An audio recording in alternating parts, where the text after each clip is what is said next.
Good morning from Panhandle Outdoors, America's only daily outdoor TV show.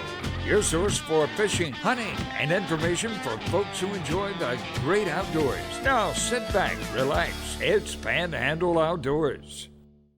Good morning, folks. Welcome to Panhandle Outdoors. I'm Winston Chester. I'm glad you're here this morning. As you can see, here we are in Studio B, which means we have a special guest. So let's get started with our weather, brought to us by Gulf Coast Air Conditioning, Drew Pollard and a hard-working crew up here in Southport, taking care of our everyday comfort needs. Looking at a high today of only 58 and a low of 41, and that water temperature at the end of the pier now is staying around 64, 64.5. So it's really cool, and it's what we expected here in January, so that's what it is. Our river readings, take a look at the Apalachicola Bluntstown. This morning is reading a 13.8, and it's dropping out. And it's been dropping out now for about 24 hours, so it's going to be dropping out pretty fast. On the other hand, look at the Choctawhatchee at Caryville. Folks, it's up to 8 foot, and it jumped up with that rain that came through. We got a lot more rain north of us than we did right here on the coast. So the Choctawhatchee is rising. So both rivers are just doing just the opposite, but they're still flowing. Okay, our tide chart brought to us by Kent Forest Lawn. Here we go. The low tide this morning at 4:35. And the high tide at 5:43 tonight. Good steady tides all week long. Good movement next week on the tide. Our wind direction now, again, it's been windy. It's been like March in January. It's coming out of northeast today, not quite as bad as yesterday. Northeast at about 7. Okay, we're going to take our break and we're going to come back with our special guest.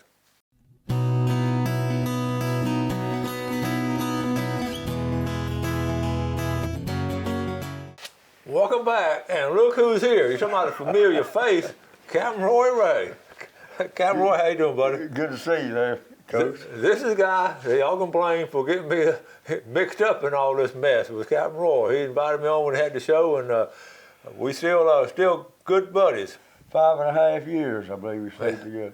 Yeah, we weren't going to do it but for a short period of time. That was sort of, I was a temporary fill-in, and we weren't going to do it that long until everything got situated, and here we are. Well, what you been up to? Well, the last day or two, I'm pretty close to the fire. Ain't that true? I still do try to get my walking in, but I walk a little bit later yesterday and today. I know you're good about walking. How far do you walk? I try to walk a mile. And, of course, you know I live up on a hill, and I just walk up and down my driveway. And it's okay. I think that's what keeps me going, Coach. That is so good for you too. Well, what about your outdoor stuff? What's been going on in the outdoors? On the outdoors, well, what you want to talk about first? Well, let's talk about hunting right now. Then we'll talk about we'll do hunting now, and then we'll do fishing later on. Okay. Hunting right now is with us is does and yearlings. It's getting close though to the time. In fact, I've heard, I talked with one of my cousins that got a lease down on the other side of the bay from us. He said that he found a buck running a doe. Mm-hmm. And so they're starting to move towards the does. So, you know, if you got does on your feeders, that's all we've had, does and yearlings. If you got the does, sooner or later, you'll get a buck. Just a matter of time. Now, we were talking the other night on the phone. We're always talking about the peak of the rut season, and you say up there where you hunt, it's in February. That's the best one. You know, 2 years in a row, I killed a buck on Valentine's Day. That's the 14th. It starts about really the last week of January, mostly. And now the bucks will be right now. They're marking their territory. Mm-hmm. They're doing the hooking and making scrapes, and they say they check their scrapes every day. If you can find a scrape line where they're hooking, you might can sit up there if you want to climb a tree or something. Yeah. And you still climb a tree? Huh? Do you still climb a tree? No. Actually, Coach, I climbed some ladders to get up into my 8x8 stand. Yeah. I light my heater Put me on some coffee. That's my tough hunting. But they all working the straight, as far as I understand. Yeah. I don't walk in the woods. To me, that just messes. I wait. They got to come to me. I'll feed them. Yeah. And they'll pay the price sooner or later. You know, I often, and I was going to talk to you about this. We used to talk about the early days of hunting, especially here. You talk about how your dad and a group of men brought those deer into Eglin.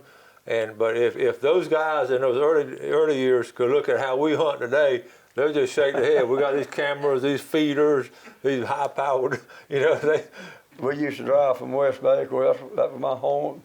Still my home, really. West Bay.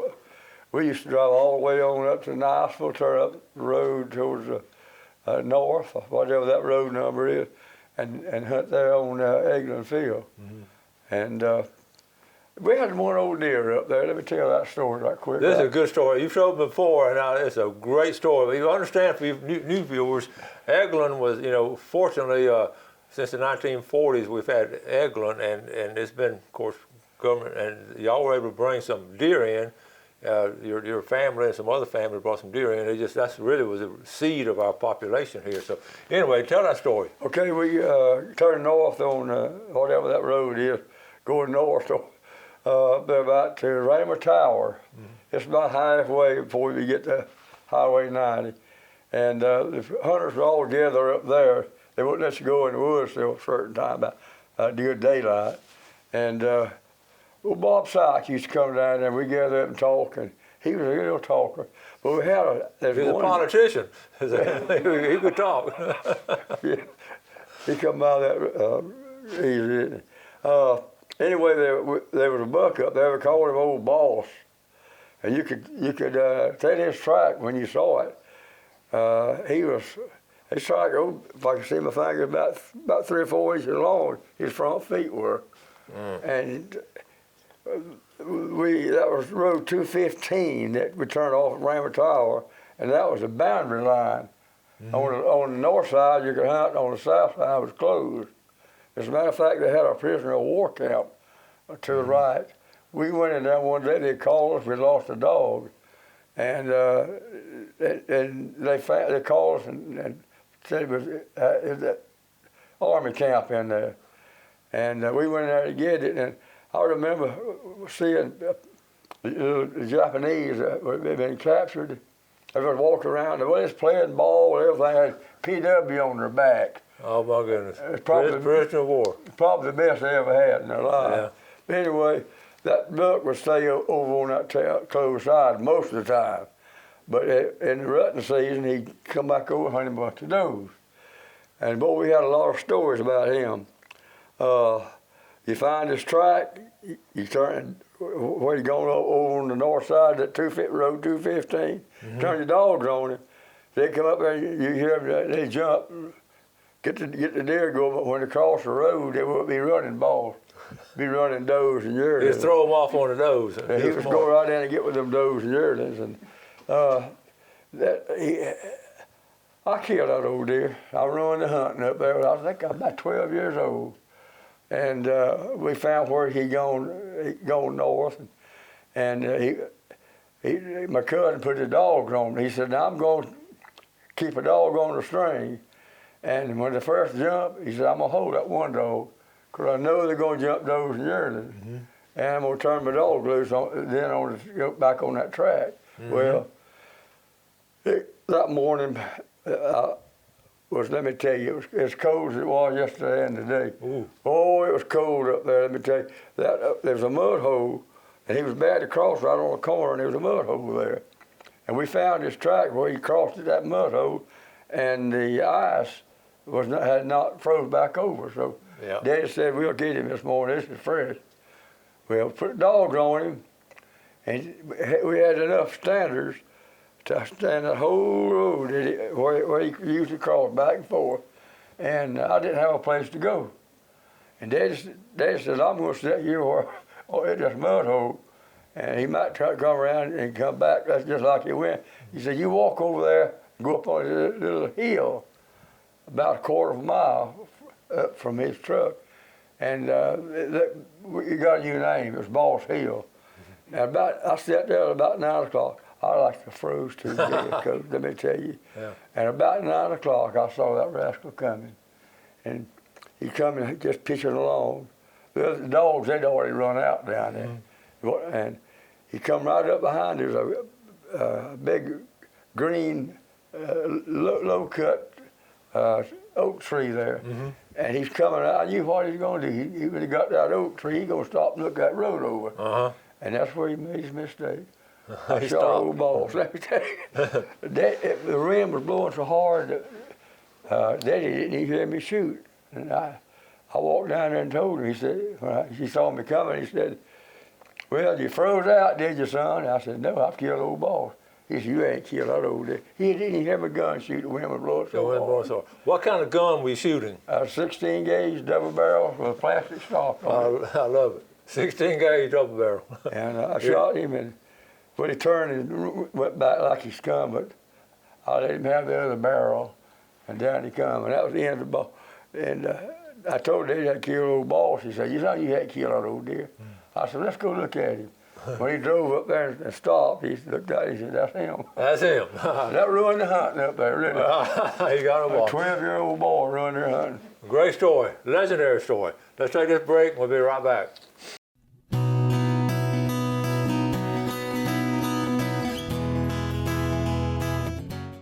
Welcome back. Sitting here with a local legend, Captain Roy Ray, and we're telling all kind of great stories. And the only thing missing this morning is a little campfire going right here. We'd be in good shape, and a cup of coffee.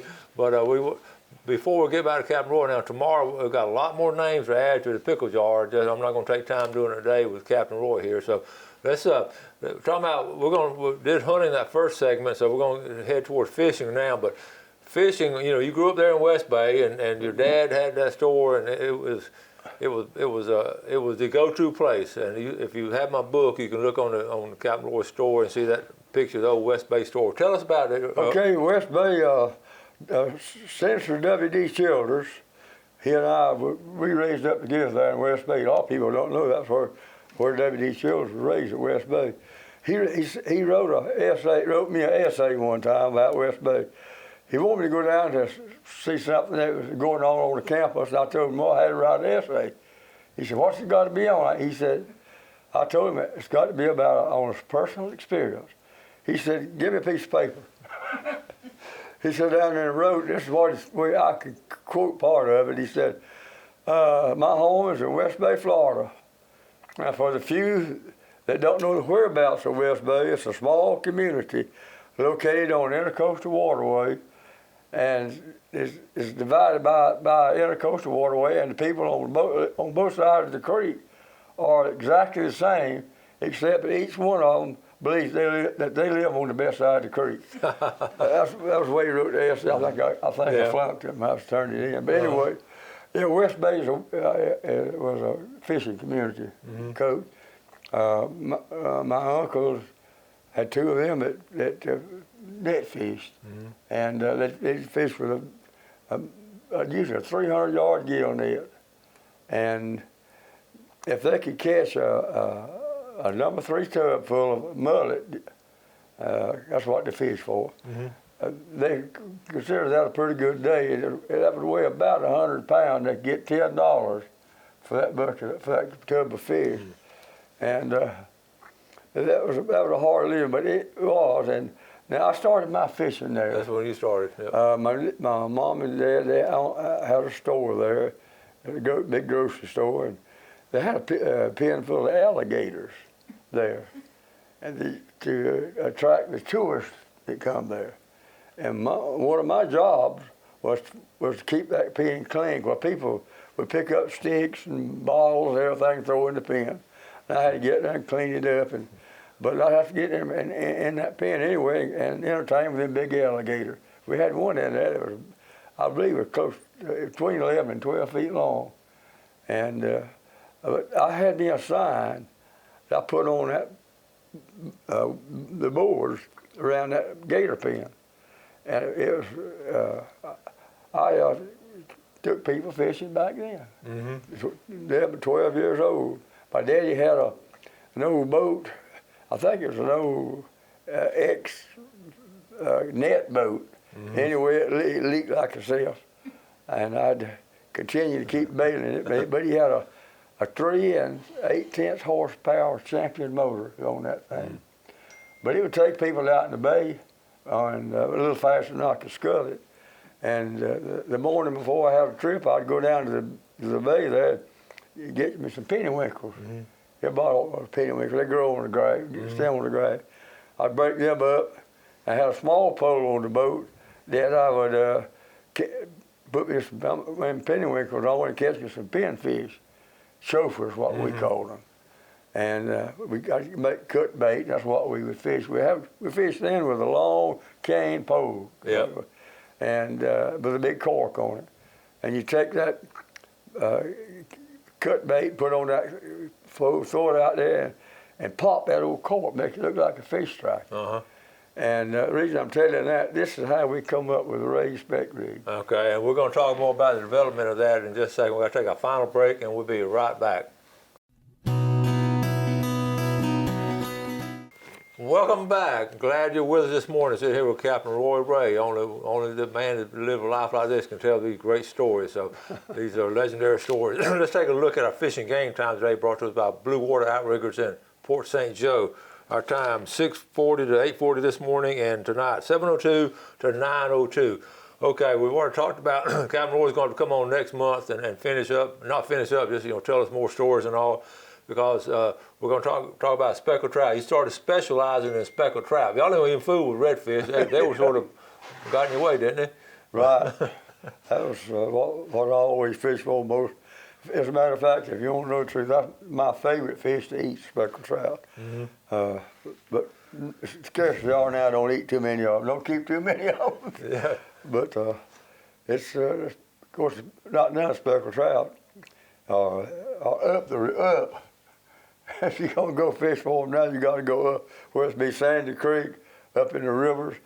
Probably, if I was wanting to go fishing right now, speckled trout, I'd probably go to either to Apalachicola River, Shasta River, and fish up the rivers. They go up there. Now, they also, the canals, they're in deep water. But they hunt in fresh water. I've heard more than one different reason why speckled trout go in fresh water in the wintertime. And my theory is that they're weak fish and salt tends to freeze, So they hunt some fresh water.